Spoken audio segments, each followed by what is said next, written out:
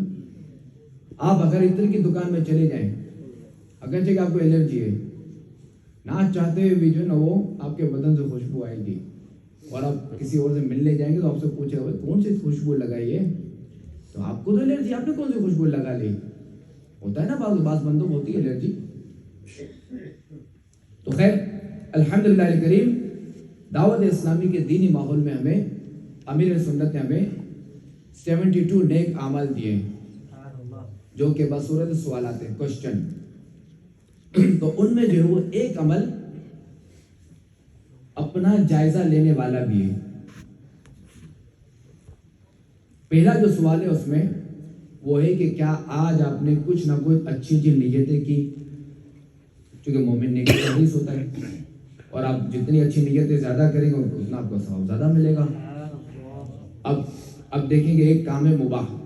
اب جیسے آپ نے کھانا کھانا ہے, ابھی اس وقت آپ پر کھانا کھانا فرض نہیں ہے. تو کھانا فرض کب ہوگا کہ اگر آپ نہیں کھاتے تو مر جائیں گے, تو اب ایسی حالت میں کھانا فرض ہو جائے گا. تو عام حالت میں کھانا مباح ہوتا ہے, بندے کو بھوک لگی تو یہ مباح ہے. تو مباح کا کیا حکم ہے کہ اگر یہ بندہ مباح پر عمل کرے تو نہ ثواب ہے نہ گناہ ہے. اگر یہ مباح کام کو چھوڑ دیتا ہے تو نہ ثواب ہے نہ گناہ ہے. تو اسے کہتے ہیں کہ مباح کام وہ ہے کہ جو کہ اجر ہے, گناہ و ثواب برابر ہے. اگر ہم مباح کام سے پہلے اچھی نیتیں کر لیں گے تو اب اس مباح کام کا ہمیں ثواب ملے گا. مثال کے طور پہ کھانا کھانا ہے. اب ویسے تو یہ ہے کہ خوردن برائے زیستن, کہ کھانا جو ہے نا وہ زندہ رہنے کے لیے ضروری ہے, مگر ہمارا حال یہ ہے کہ زیستن برائے خوردن, کہ ہم جو ہے وہ کھانا کھانے کے لیے جی رہے ہیں, گویا کہ ہمارا جو طرز عمل ہے وہی ہے. تو اب کیا ہے کہ اگر ہم نے نیت کر لی کہ انشاءاللہ الکریم کھانے سے پہلے کھانے کا وضو کروں گا, یہ میرے آقا علیہ السلام کی سنت ہے, چونکہ یہ دین اسلام ہے, یہ قدم قدم پر ہماری رہنمائی کرتا ہے. النظافت من الایمان, کہ نظافت جو ہے نا وہ ایمان سے ہے. تو کھانے سے پہلے ہاتھ دھونا ہے ہم نے اچھی طریقے سے, پھر جو ہے وہ کلی بھی کرنی ہے. اچھا, اب جو ہے وہ میں کھانے سے پہلے کی دعا بھی پڑھوں گا, سنت کے مطابق بیٹھ کر کھانا کھاؤں گا, بھوک سے کم کھاؤں گا, کہ یہ بھی سنت ہے. بھوک سے کم کھاؤں گا کہ یہ بھی سنت ہے. اب کیا ہے کہ اگر ہم یہ نیتیں کر لیں گے, جب یہ بھی نیت کہ انشاءاللہ الکریم کھانے کے بعد کی دعا بھی پڑھوں گا, تو اب کیا ہے کہ ہمیں کھانا کھانے کا ثواب ملے گا. اسی طرح اور بھی اس میں کیا کہتے ہیں نیک عمل میں سوالات ہیں کہ کیا آج آپ نے 5 وقت کی نماز پڑھی, کیا آج آپ نے 313 درود پاک پڑھا, کیا آج آپ نے جو ہے وہ قرآن پاک کی تفسیر پڑھی. تو ان میں ایک سوال یہ بھی ہے کہ کیا آج آپ نے اپنے نیک اعمال کا جائزہ لیا. تو جب آپ انشاءاللہ الکریم نیک اعمال پر عمل کریں گے تو آپ جو ہے وہ انشاءاللہ الکریم جو آپ روزانہ اپنا جائزہ لیں گے تو انشاءاللہ الکریم آپ کے عمل میں ترقی ہوگی. آج اگر آپ نے کوئی نیک عمل نہیں کیا تو ذرا آپ کی توجہ دے گی یہ نیک عمل میں نے کیوں نہیں کیا. آج اگر کوئی گناہ کر لیا, کوئی گناہ ہو گیا, تو آپ کی توجہ دے گی آج بھی یہ میں نے گناہ کیوں کیا. تو جب اپنے آپ سے یہ کیوں کیا آپ کا سوال ہوگا تو انشاءاللہ الکریم عمل میں ترقی ہوگی, نیکیوں میں ترقی ہوگی اور گناہوں میں تنزلی ہوگی. اللہ کریم ہمیں نیک بنائے، پرہیزگار بنائے، ہمیں متقی بنائے۔ آئیے اس حوالے سے سنتے ہیں کہ فیصلہ آباد کے قریب ایک رہنے والے اسلامی بھائی کا بیان ہے کہ 1.5 سال میں کوئی میرا دن ایسا نہیں گزرا کہ اپنے اعمال کے بارے میں غور و فکر نہ کی ہو۔ الحمدللہ کریم نیک اعمال پر عمل کی برکت سے انہیں سورہ ملک یہ زبانی یاد ہو گئی۔ اسی طرح حیدرآباد کے اسلامی بھائی کو ماہ رجب المرجب کی ایک رات خواب میں رسول اللہ صلی اللہ تعالی علیہ وسلم کی زیارت کی سعادت نصیب ہوئی، اور سرکار صلی اللہ علیہ وسلم نے فرمایا، جو کہ ان کا مفہوم ان کا وہ یوں بتاتے ہیں کہ سرکار صلی اللہ علیہ وسلم نے فرمایا کہ جو اس ماہ روزانہ پابندی سے مدنی انعامات سے متعلق غور و فکر کرے گا، اللہ پاک اس کی مغفرت فرما دے گا۔ یہ نیک اعمال کو مدنی انعامات ہم کہتے تھے ہمارے اسلام میں۔ تو یہ دیکھیں کہ انہیں خواب میں رسول اللہ صلی اللہ تعالی علیہ وسلم کی زیارت ہوئی۔ ہم بھی بارگاہ رسالت میں عرض کرتے ہیں، میرے تم خواب میں آؤ، میرے گھر روشنی ہوگی، میرے تم خواب میں آؤ، میرے گھر روشنی ہوگی، میری قسمت جگا جاؤ، عنایت یہ بڑی ہوگی، میری قسمت جگا جاؤ، عنایت یہ بڑی ہوگی، مجھے گر دید ہو جائے تو میری عید ہو جائے، مجھے گر دید ہو جائے تو میری عید ہو جائے، تیرا دیدار جب ہوگا آقا، تیرا دیدار جب ہوگا آقا، تیرا دیدار جب ہوگا آقا، تیرا دیدار جب ہوگا، مجھے حاصل خوشی ہوگی، تیرا دیدار جب ہوگا، مجھے حاصل خوشی ہوگی۔ صلو علی الحبیب۔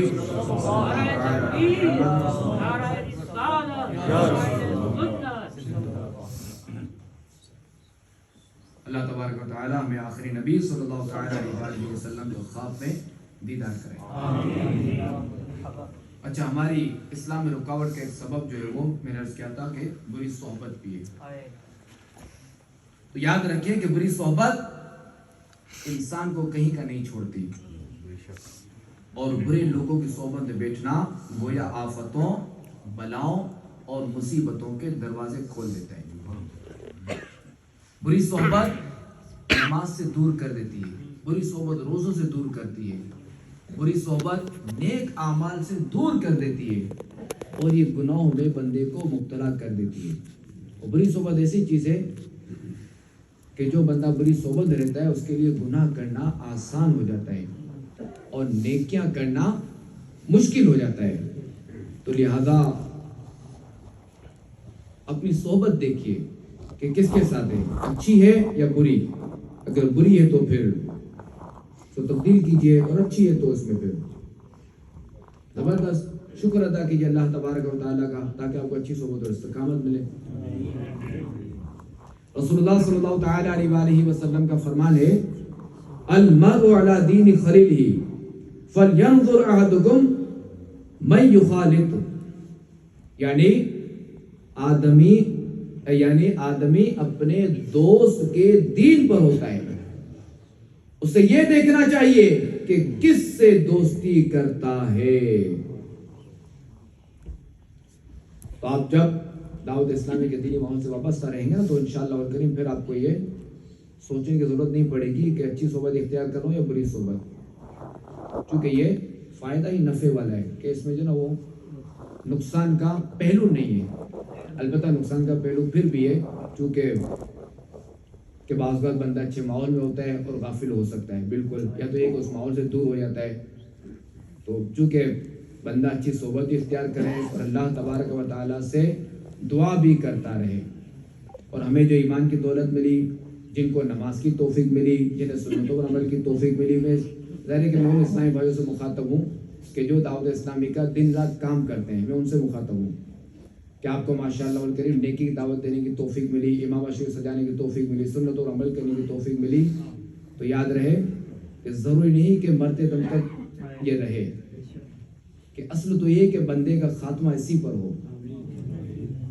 تو جن کو یہ توفیق ملی انہیں چاہیے کہ وہ اللہ تبارک و تعالیٰ کا شکر ادا کریں، کہ قرآن پاک میں لئن شکرتم لازیدنکم، کہ تم میرا شکر ادا کرو گے تو تمہیں اور دوں گا۔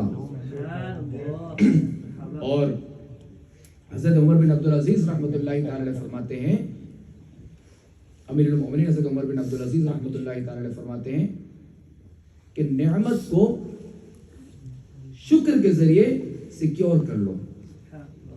آپ کو کوئی بھی نعمت ملے، چاہے وہ دینی ہو یا دنیاوی ہو، جب آپ اللہ تبارک و تعالیٰ کا شکر ادا کریں گے تو وہ نعمت سیکیور ہو جائے گی، محفوظ ہو جائے گی، کہ وہ نعمت ہم سے جائے گی نہیں انشاءاللہ۔ اچھا، آج جو ہم نے واقعات وغیرہ سنے حضرت رابعہ بصریہ رحمۃ اللہ تعالی علیہ والا اور جو صالحین کے جو واقعات سنے، اب ہو سکتا ہے کہ کسی کے ذہن میں یہ خیال آئے یار اگر ہم اپنا غور و فکر کرنے میں جاتے ہیں، دعوت اسلامی کے ماحول سے وابستہ ہوتے ہیں، تو پھر ہمارے کاروبار کا کیا ہوگا، ہمارے بیوی بچوں کا کیا ہوگا، میں جو ماں باپ کی خدمت کر رہا ہوں اس کا کیا ہوگا۔ تو یاد رہے کہ اگر کوئی بندہ نیک عمل کرتا ہے، دینی ماحول سے وابستہ ہوتا ہے، دین سے وابستہ ہوتا ہے، اس کا مطلب یہ نہیں کہ اپنا کاروبار چھوڑ دے اور بس وہ ایک کونے میں بیٹھ جائے اور بس وہ انتظار کرے کہ بس اب جو نا وہ آسمان سے مجھ پر کھانا گرے گا، کوئی یہ ایسا نہیں۔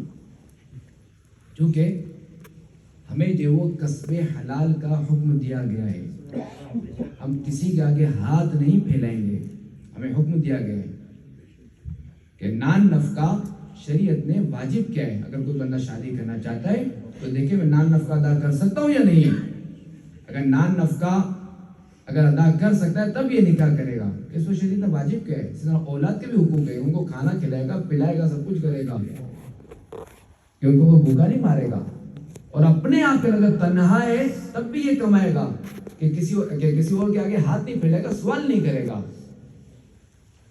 مسلمانوں کے دوسرے خلیفہ حضرت عمر فاروق اعظم رضی اللہ تعالیٰ عنہ نے اپنے دور خلافت میں فرمایا تھا کہ ہمارے بازار میں، ہماری مارکیٹوں میں صرف وہی آئے کہ جو دین میں فقیہ ہو، اس کے علاوہ اور کوئی آنے کی زحمت نہ کرے۔ تو پتہ چلا کہ یہ کاروبار کرنا، یہ بزنس کرنا صرف دین سے تعلق ہے، البتہ شریعت کے مطابق کرے، تو جھوٹ نہ بولے، دھوکہ دہی نہ کرے۔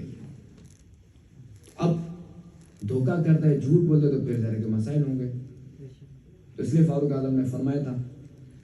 اچھا، اب یہ کہ دھوکہ نہیں کرتا، جھوٹ نہیں بولتا، مگر چونکہ اس کو پتہ ہی نہیں، مسائل ہی نہیں پتا کاروبار کے، کیونکہ ہم نے تو جو ہے وہ بہت ساری چیزیں سیکھی ہیں دنیاوی طور پہ، مگر اگر نہیں سیکھا تو شریعت کا علم نہیں سیکھا۔ بچوں کے کاروبار کے بھی اصول ہیں کہ کہاں جو وہ بے باطل ہوتی ہے، کہاں بے فاسد ہوتی ہے۔ بے باطل تو بہت کم ہوتی ہے ویسے، یہ تو ظاہر ہے کہ مسلمانوں سے دور ہے۔ اب بعض ایسے ممالک میں مبتلا ہوتے ہیں جیسے شراب کی بے، یہ باطل ہمارے نزدیک، ہمارے نزدیک شراب مال نہیں ہے، تو یہ باطل ہے بے، یعنی یہ بے یہ منعقد ہی نہیں ہوئی۔ اور ایک بے فاسد کہ اس کے ذریعے رقم آئے گی، وہ مل کے خبیث ہے، تو بے فاسد تو یہ تو بعض اوقات کئی وجہوں سے ہو جاتی ہے، تو اس کا علم حاصل کرنا ضروری ہے. الحمدللہ کریم دعوت اسلامی کے دینی ماحول میں یہ بے کا بھی کورس کرایا جاتا ہے، بزنس کا بھی کورس کرایا جاتا ہے. تو آپ اگر یہ سیکھ کے جب اپنا بزنس کریں گے نا، پھر آپ دیکھیں گے آپ کو کتنا لطف آئے گا، کتنا مزہ آئے گا. تو کمانا تو ویسے بھی ہے، اگر آپ شریعت کے مطابق کمائیں گے تو برکت ہوگی، کہ حلال میں برکت ہے کیونکہ حرام میں برکت نہیں. تو الحمدللہ کریم جو دعوت اسلامی جو ہے وہ ایک تو یہ کہ دعوت اسلامی کے دینی ماحول میں مدرسۃ المدینہ بالغان لگتا ہے، کہ جس میں صحیح مخارج کے ساتھ قرآن پاک پڑھنا سکھایا جاتا ہے. تو الحمدللہ کریم یہاں بھی یہاں ترقی ہوتی ہے مدرسۃ المدینہ بالغان دیہیگ جو فیضان مدینہ دیہیگ ہے وہاں پر وہی ہے. جی انشاءاللہ جمعرات اور جمعہ دیہیگ فیضان مدینہ میں الحمدللہ مدرسۃ المدینہ بالغان یعنی بڑے اسلامی بھائیوں کے لیے قرآن پاک سیکھنے سکھانے کا سلسلہ ہوتا ہے. ہفتے میں 2 دن جمعرات اور جمعہ، شام 6 بجے سے رات 8 بجے تک. فقط یہ ہوئے جی صرف 2 دن. کوئی روزانہ والا نہیں. انشاءاللہ قریب یہ روزانہ سلسلہ بھی اس کا شروع کرنا ہے. قرآن پاک تو روزانہ پھر نماز ہم پر فرض ہے، ہر عاقل بالغ مرد و عورت پر. تو یہاں مرد بیٹے تو ہر عاقل بالغ پر نماز تو فرض ہے. تو چونکہ قرآن پڑھنے آئے گا تبھی ہماری نماز درست ہوگی نا. تو کم از کم یہ ہے کہ کوئی ایسی ترکیب ہو کہ نماز کورس کر لیا جائے، جیسے سورہ فاتحہ اور کوئی بھی ایک سورت، تکبیر تحریمہ، التحیات، یعنی جو لازم ہے وہ چیزیں بندہ سیکھ لے. جی انشاءاللہ اس کا نظام بنا لیتے ہیں. جس طرح ہمارے مدنی قافلے سفر کرتے ہیں 3 دن کے لیے، تو اس میں یہ چیزیں درست کرائی جاتی ہیں، یعنی اتنی قرات جس سے نماز درست ہو سکے یا نماز مکمل ہو سکے، فرض اور واجبات ادا ہو جائیں اس کے، اور تسبیحات نماز یہ سکھائی جاتی ہے تاکہ کم از کم ہر مسلمان کی جو بھی مدنی قافلے میں سفر کر رہے ہیں ان کی نماز درست ہو جائیں. تو الحمدللہ عزوجل مدنی قافلے میں سفر کریں گے تو یہ بھی سیکھیں گے. اس کے ساتھ ساتھ دیگر احکام طہارت اور نماز، جو دیگر احکام ہیں طہارت کے حوالے سے، نماز کے حوالے سے، وہ بھی مدنی قافلے میں سکھائے جاتے ہیں. تو الحمدللہ عزوجل یہاں پر 3 دن کا مدنی قافلے کا بھی سفر ہوتا ہے. کب ہوتا ہے؟ کب ہوگا؟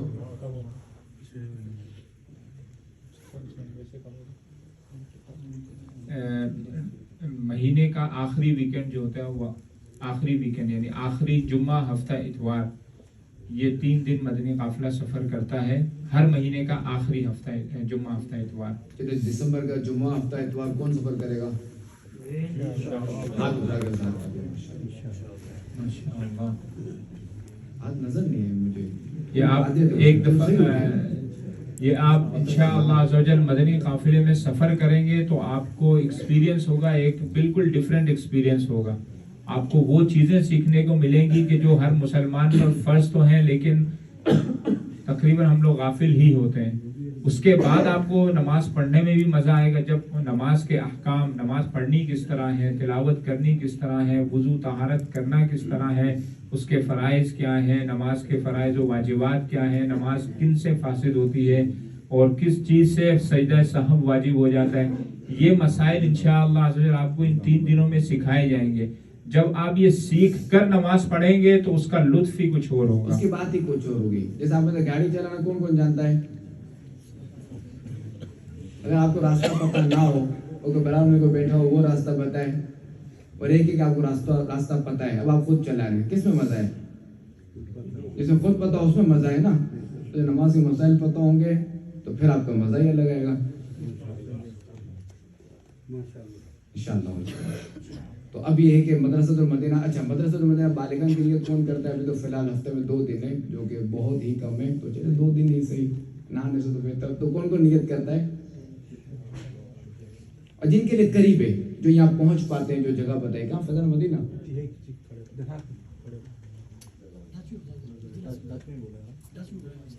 جو وہاں پہنچ پائے آسانی سے. چل لکھا ہوا ہے کتنے بجے؟ 6 سے 8. اچھا صحیح، 18 سے 20 صحیح. کون نیت کرتا ہے؟ De vraag is gesteld. Sallu al Habib. De vraag is gesteld door degene die heeft interesse voor het leren van de Koran op de juiste manier. En in Den Haag wordt het lesgegeven in Fazal al Madina op donderdag en vrijdag. En de vraag is van Sheikh nu, van wie maakt de intentie om juist de Koran op de juiste manier te leren lezen, is ook verplicht in het gebed. Dus er wordt gevraagd dat we allemaal, diegenen die nog niet kennen, de Koran op de juiste manier, dat zij tijd maken. En dat kan in Den Haag elke donderdag, vrijdag. صلو علی الحبیب. اچھا مدنی channel کے ناظرین توجہ فرمائیں کہ اب انشاءاللہ الکریم جو ہے وہ نگران شورا کا بیان ہوگا یو کے سے، اور حاجی عبدالحبیب اتاری کا رکن شورا ان کا بھی بیان ہوگا، تو آپ جو ہے وہ ان کے بیان کی ترکیب کیجیے.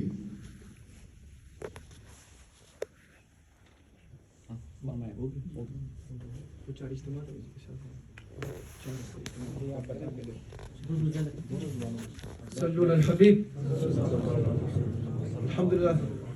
Dawat Islami heeft haar wekelijkse activiteit. Dat is de wekelijkse bijeenkomst. En alhamdulillah, in heel Nederland worden 4 Haftwar Ijtamaat georganiseerd. Wat we noemen dan een wekelijkse bijeenkomst.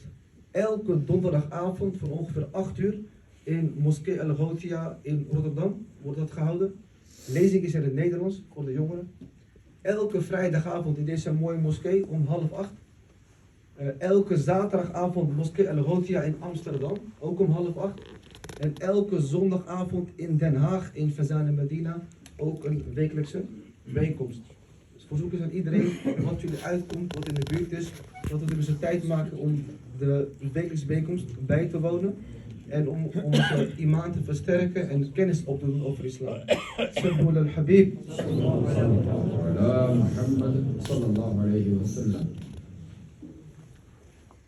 اچھا آپ دیکھیں کہ جو اسلامی بھائی یہاں نہیں پہنچ پاتے مدرسۃ المدینہ بالغہ میں بیسیکلی لگتا ہے، تو الحمدللہ الکریم دعوت اسلامی کے تحت جو فیضان آن لائن اکیڈمی بھی ہے کہ جس میں آن لائن جو ہے وہ پڑھایا جاتا ہے. تو اس میں مدرسۃ المدینہ بالغان بھی ہے، اور ٹائم بھی آپ کا اپنا ہوگا، آپ کے اپنے وقت کے مطابق. تو اس میں کوئی شرکت کی نیت کر لے گا، بس خالی آپ ہوں گے اور آپ کے استاد ہوں گے، اور کوئی طلبہ ہوں گے بھی نہیں کہ غلط پردر بیچتی ہو یا کچھ اس طرح ہو، یہ بھی کوئی مسئلہ نہیں ہوگا. تو آن لائن کوئی اگر نیت کرتا ہو تو ماشاء اللہ آن لائن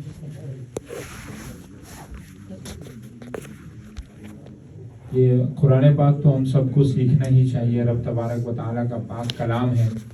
اگر ہم فزیکلی جا کر نہیں سیکھ سکتے تو الحمدللہ عز و جل دعوت اسلامی نے اور آسانی کر دی ہے ہمارے لیے کہ ہم آن لائن بھی قرآن پاک پڑھ سکتے ہیں. اب اس میں ہمارے duty time, study time, business time بھی ڈسٹرب نہیں ہوگا، اور اپنے مطلب اور اپنے وش کا جو ٹائم ہے کہ جس ٹائم آپ ایزی ہیں، جس ٹائم آپ پڑھ سکتے ہیں.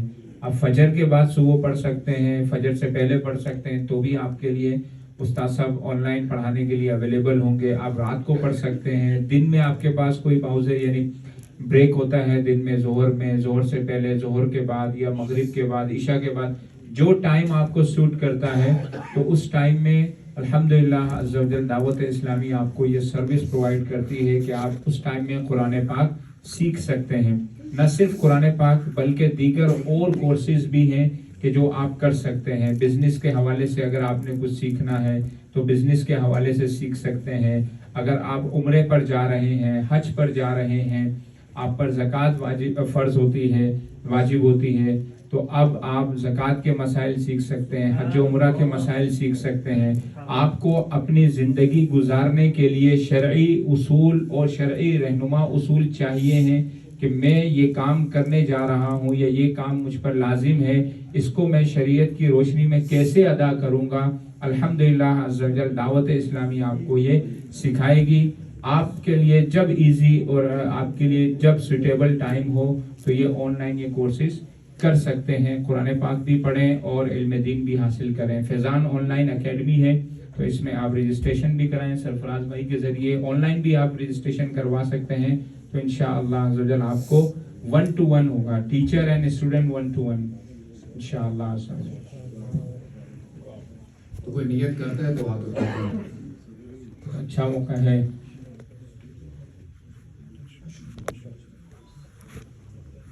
اللہ کریم آپ کی نیتیں قبول فرمائیں. یہ جو ہے وہ دعوت اسلامی کے تحت جو 4 مقامات پر ہفتہ وار سنت و بھرے اجتماع ہوتے ہیں جو ویکلی ہوتے ہیں ہمارے.